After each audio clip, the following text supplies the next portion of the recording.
जय माता दी। आप सभी को गणगौर पूजा की बहुत बहुत शुभकामनाएं। माता रानी आप सभी का सुहाग अखंड रखे और आप सभी की मनोकामनाएं पूर्ण करें।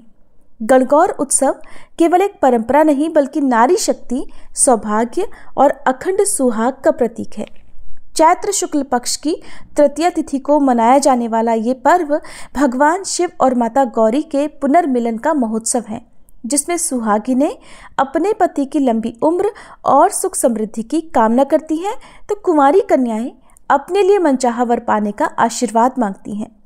रंग बिरंगे परिधान, मंगल गीत और गाजे बाजे के साथ गणगौर माता की शोभा यात्रा हर नगर गली को उत्सवमय बना देती है। और ये पर्व राजस्थान, मध्य प्रदेश, गुजरात और हमारे देश के कई अन्य हिस्सों में बहुत खुशी और हर्षोल्लास के साथ मनाया जाता है। सिंहासन पर विराजे गौरी भवानी, सौभाग्य की देती अमिट निशानी।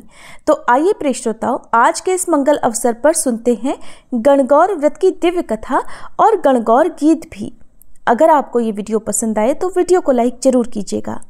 पौराणिक कथा के अनुसार चैत्र का महीना आया तो देवी पार्वती को भाभी के उचरने के लिए पीहर जाना था। तो महादेव जी बोले कि हम भी तुम्हारे साथ चलेंगे। तब महादेव और देवी पार्वती नंदी को साथ लेकर निकले। महादेव जी नंदी पर बैठे और देवी पार्वती पैदल चलने लगी। तो लोग कहने लगे, देखो आदमी तो सवारी पर बैठा है और औरत को पैदल चला रहा है। महादेव जी अब नीचे उतरे और देवी पार्वती को नंदी पर बैठाया। थोड़ी दूर चले तो आगे चलकर कुछ लोग कहने लगे, देखो औरत सवारी पर बैठी और पति बेचारा पैदल चल रहा है। ऐसा सुनकर पार्वती जी भी उतर गई और फिर दोनों पैदल चलने लगे। साथ में नंदी भी चलने लगा। अब लोग बोले, देखो वाहन होते हुए भी दोनों पैदल चले जा रहे हैं। तो ईसर गौरांदे दोनों नंदी पर जा बैठे, यानी कि भगवान शिव और माँ पार्वती दोनों नंदी पर बैठ गए। जब दोनों ही बैठ गए तो लोग बोले, देखो छोटे से जीव पर दोनों जने बैठे हुए हैं। पार्वती बोली, हे भगवान, ये दुनिया कैसी है, नंदी पर ना तो बैठने दे रही है और पैदल चलने भी नहीं दे रही है। तब ईसर जी बोले, हे देवी, यही तो संसार है, यहाँ ऐसा ही होता है। आगे गए तो एक गाय उठती बैठती बड़ी तड़पती हुई मिली। देवी पार्वती पूछने लगी, हे भगवान, ये गाय कष्ट में क्यों है? तो ईसर जी बोले, इस गाय को बछड़ा होने वाला है। तो देवी पार्वती कहने लगी, एक बच्चे के लिए इतना कष्ट? ऐसा कष्ट तो मुझसे कभी सहन नहीं होगा। महादेव जी, मुझे गांठ दे दो। ईसर जी बोले, आगे चलो। आगे गए तो एक घोड़ी उठती बैठती वो भी दर्द से तड़पती हुई मिली। तो पार्वती जी कहने लगी, इस घोड़ी को क्या कष्ट हो गया? तो ईसर जी कहने लगे, देवी, इस घोड़ी को बच्चा होने वाला है, इसीलिए ये दर्द में है। अब देवी पार्वती बोली, महादेव, मुझसे तो इतना कष्ट कभी सहन नहीं होगा, मेरे तो गांठ दे दो। ईसर जी बोले, देवी अभी आगे चलो। आगे गए तो राजा की नगरी में बड़ी उदासी छाई हुई थी। ढोल नगाड़े शांत पड़े हुए थे। ये सब देखकर देवी पार्वती पूछने लगी कि हे महादेव, क्या बात है, इस नगर में सब कोई उदास क्यों है? तो महादेव जी बोले, यहाँ पर रानी के बच्चा होने वाला है, कुंवर आने वाले हैं। आप तो गौरांदी जी नहीं मानी तो बोली, बच्चे के लिए इतना कष्ट हो तो मुझे बच्चे नहीं चाहिए। महादेव जी, आप तो मुझे गांठ दे दो। आखिरकार मजबूर होकर महादेव जी को गांठ देनी पड़ी। अब महादेव जी ससुराल पहुंच गए, पीपल के पेड़ के नीचे वास किया। तो पार्वती जी पीहर में सहेलियों में मगन हो गई। गणगौर नजदीक आई तो ईसर जी बोले, देवी, आज गणगौर है, सब औरतें पूजा करने आएंगी। सवेरे से ही स्त्रियां पूजन करने आने लगी तो पार्वती जी ने भी सभी को सुहाग बांटा। दोपहर के समय नदियों की औरतें ओढ़ पहनकर 16 श्रृंगार करके पूजा करने गीत गाती हुई आई। तो गौरांदे बोली, सुहाग तो सारा बांट दिया, ये औरतें तो अब आई हैं। तो ईसर बोले, देवी पार्वती, चिट्टी उंगली जल में घोलो, नैनों का सुरमा निकालो, मांग से सिंदूर निकाल, टिक्की से रोली निकाल और सभी स्त्रियों को अमर सुहाग दे दो। इस समय पार्वती जी के मांग का सिंदूर, चिट्टी अंगुली की मेहंदी, टिक्की से रोली, आंखों का काजल लेकर लोटे के जल में डालकर ज्वारे से सभी पूजा में आई हुई कन्याओं और स्त्रियों के अमर सुहाग के छींटे देते हैं। गौरांदे ने ईसर जी के कहे अनुसार सभी को अमर सुहाग दिया। अब ईसर गौरांदी जी घर आए तो ईसर जी जीमने बैठे, जितना बनाया सब जीम गए। अब गौरांदे जी जीमने लगी तो माँ बोली, बेटी, मैं थोड़ा और भोजन बना लेती हूँ। तो बेटी कहने लगी, माँ, मैं तो बेटी हूँ, कुछ भी खा लूंगी।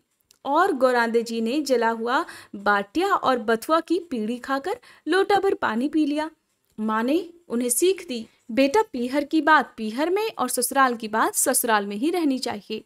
अब बातों ही बातों में महादेव जी ने पार्वती जी से पूछा कि पार्वती जी आपने क्या खाया? तो पार्वती जी ने कह दिया, महादेव जी जो आपने खाया वही मैंने भी खाया।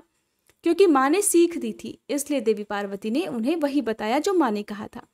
वहां से निकलकर ईसर गौर जी पीपल के नीचे आ गए। ठंडी छांव में थकी हुई पार्वती जी को भी नींद आ गई। तब ईसर जी ने पार्वती जी के पेट की ढकनी खोलकर देखा तो जला हुआ बाटिया और बथुआ की पींटी और थोड़े से पानी के साथ वहां पड़ी हुई थी। ईसर जी ने ढकनी वापस रख दी। पार्वती जी जब जागी तो ईसर जी ने पूछा, गौरा क्या क्या जीमा? तो गौरा कहने लगी, ईसर जी जो आपने जीमा वही तो हमने जीमा था। तो ईसर जी कहने लगे, देवी सच सच बोलो। तो गौरांदे कहने लगी, रसोई में माँ भेद थोड़ी करेगी, जो आपको दिया वही मुझे भी दिया।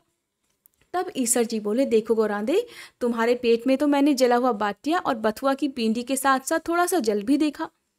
गौरांदे को जब ये पता चला तो बड़ी नाराज हुई। गौरांदे माँ पार्वती जी को कहते हैं, बड़ी नाराज हुई, कहने लगी, देखो भगवान, आज तो आपने मेरे पेट की ढकनी खोल ली, ऐसा जगत में फिर कभी मत करना। पीहर की बात ससुराल और ससुराल की बात पीहर में कभी नहीं कहनी चाहिए।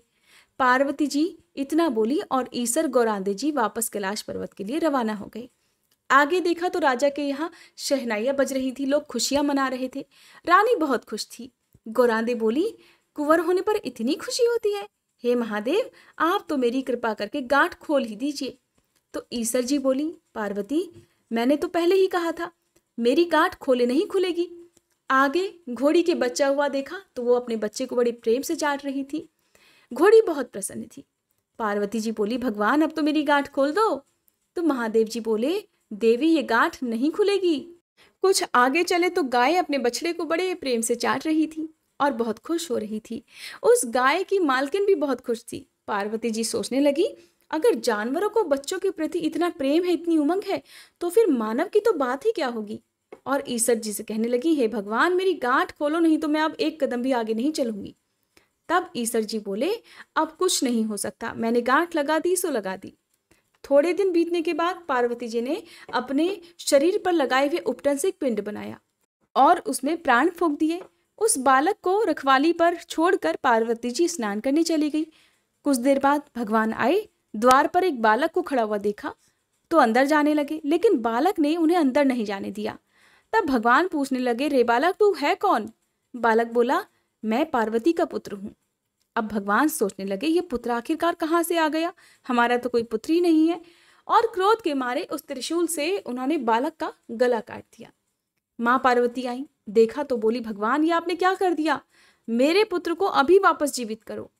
अब भगवान गणेश ने अपने गणों को भेजा कि जो कोई स्त्री अपने पुत्र से विमुख होकर उसकी तरफ पीठ फेर कर सो रही हो, उसी बच्चे का सिर काट कर ले आओ। अब गण सभी जगह घूमते घूमते जंगल में जा पहुंचे, लेकिन रास्ते भर उन्हें कोई भी ऐसी मां नहीं दिखी जो अपने बच्चे की तरफ पीठ फेर कर सो रही हो। आगे घूमते घूमते जंगल में एक हथिनी अपने बच्चे से पीठ फेर कर सो रही थी। गण उसका ही सिर काट कर ले आए। भगवान ने सिर को जो हाथी के बच्चे का था उसे बालक के सिर पर जोड़ दिया और अमृत का छींटा दिया और बोले, दुनिया में अब सबसे पहले गौरीपुत्र गणेश जी की ही पूजा होगी, बाद में किसी अन्य देवता की पूजा होगी। खोटी की खरी अधूरी की पूरी, हे गणगौर माता हम सबको अमर सुहाग देना। कहते को सुनते को हुंकारा भरने वाले को सभी को अपना आशीर्वाद देना।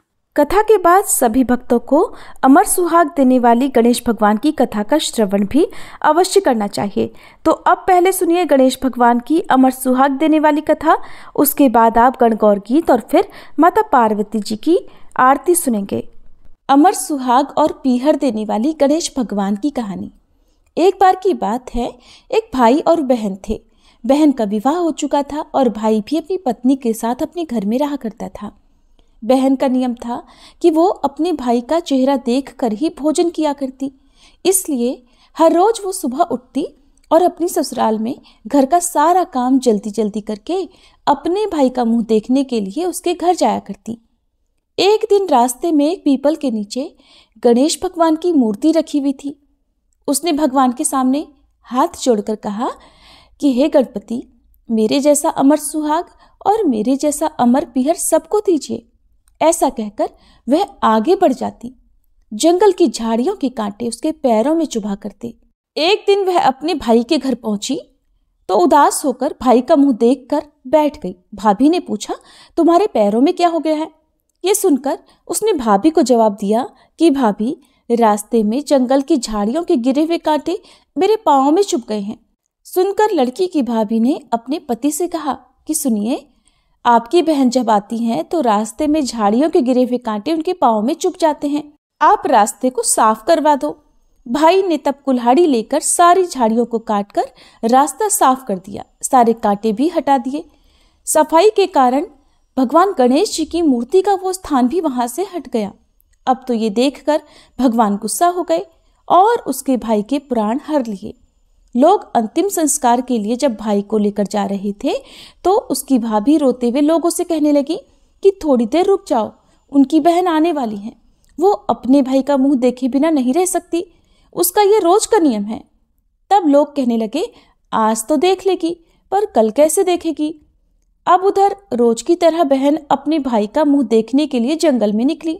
आज उसने देखा कि जंगल में तो सारा रास्ता साफ किया हुआ है। जब वह थोड़ा और आगे बढ़ी तो उसने देखा कि सिद्धिविनायक को भी वहां से हटा दिया गया है। तब उसने भाई के घर जाने से पहले गणेश जी को एक अच्छे स्थान पर रख दिया और हाथ जोड़कर बोली, हे भगवान, मेरे जैसा अमर सुहाग और मेरे जैसा अमर पीहर सबको देना। ऐसा बोलकर वह हर दिन की तरह आगे निकल गई। भगवान तब सोचने लगे कि अगर इसकी नहीं सुनी तो फिर हमें कौन मानेगा, हमें कौन पूजेगा। तब सिद्धिविनायक ने उसे आवाज दी, बेटी, इस खेजड़ी की 7 पत्तियां लेकर जा और उसे कच्चे दूध में घोलकर भाई के ऊपर छींटा मार देना, वो उठकर बैठ जाएगा। ये सुनकर जब बहन पीछे मुड़ी तो वहां तो कोई नहीं था। फिर वो सोचने लगी कि ठीक है, जैसा सुन लिया वैसा ही कर लेती हूँ। फिर वह 7 खेजड़ी की पत्तियां लेकर अपने भाई के घर पहुंची। वहां उसने देखा कि कई लोग बैठे हुए हैं। भाभी बैठी रो रही है और सामने ही भाई का शव रखा है। तब उसने पत्तियों को बताए हुए नियम के अनुसार भाई के ऊपर इस्तेमाल किया। भाई तुरंत उठकर बैठ गया। फिर भाई बहन से बोला कि मुझे बहुत ही गहरी नींद आ गई थी। तब बहन बोली कि ऐसी नींद तो किसी दुश्मन को भी ना आए, और उसने अपनी सारी बात अपने भाई को बता दी। मान्यताओं के अनुसार ये है गणेश भगवान की कहानी, जिसे अखंड सुहाग की इच्छा या मनोवांछित जीवन साथी की प्राप्ति की इच्छा रखने वाले सभी श्रोताओं को अवश्य सुनना चाहिए। सभी प्रेम से बोलिए विनायक जी महाराज की जय। अब सुनिए गणगौर का गीत, उसके बाद माता पार्वती जी की आरती सुनिए। गौर गौर गणपति ईसर पूजे पार्वती, पार्वती का आला टीला, गौर का सोना कटीला। टीला दे टमका दे, राजा रानी बरत करे, करता करता आस आयो मास आयो। खेरे खांडे लाडू लायो, लाडू ले बीरा ने दियो, बीरा ले गटकायो। साड़ी में सिंगोड़ा, बाड़ी में बिजोरा, सान मान सोला, ईसर गौरजा दोनों को जोड़ा। रानी पूजे राज में, दोनों का सुहाग में, रानी को राज घटतो जाए, मारो सुहाग बढ़तो जाए। कीड़ी कीड़ी कीड़ो दे, कीड़ी थारी जात दे, जात पड़ी गुजरात दे, गुजरात थारो पानी आयो, दे दे खंबा पानी आयो। आखा फूल कमल की डाली, माली जी दूब दो, दूब की डाल दो, डाल की किरण दो, किरण मंजे। 1 2 3 4 5 6 7 8 9 10 11 12 13 14 15 16। अब सुनिए तीज माता अर्थात पार्वती माता की आरती। ओम जय पार्वती माता, मैया जय पार्वती माता, ब्रह्म सनातन देवी, शुभ फल की दाता। ओम जय पार्वती माता। अरिकुल पद्मा विनाशनी, जय सेवक त्राता, मैया जय सेवक त्राता।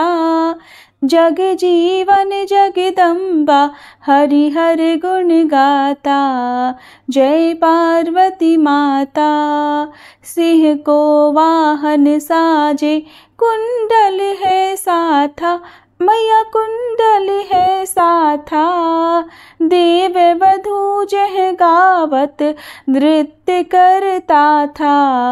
जय पार्वती माता। सतयुगशील सुसुंदर नाम सती कहलाता, मैया नाम सती कहलाता। हेमांचल घर जन्मी सखियन रंग राता। जय पार्वती माता।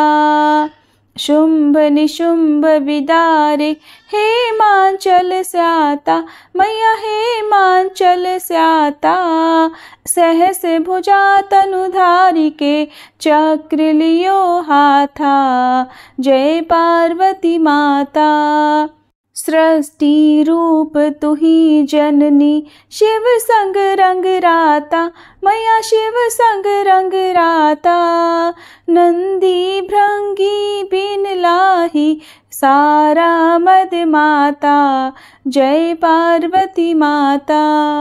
देवन अरज करत हम चित को लाता, मैया हम चित को लाता।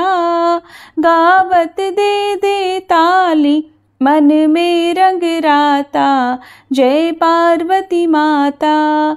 श्री प्रताप आरती मैया की जो कोई नर गाता, मैया जो कोई नर गाता। सदा सुखी रहता वो सुख संपत्ति पाता।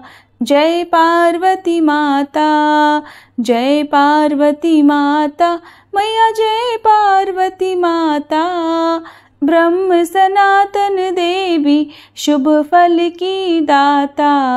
जय पार्वती माता।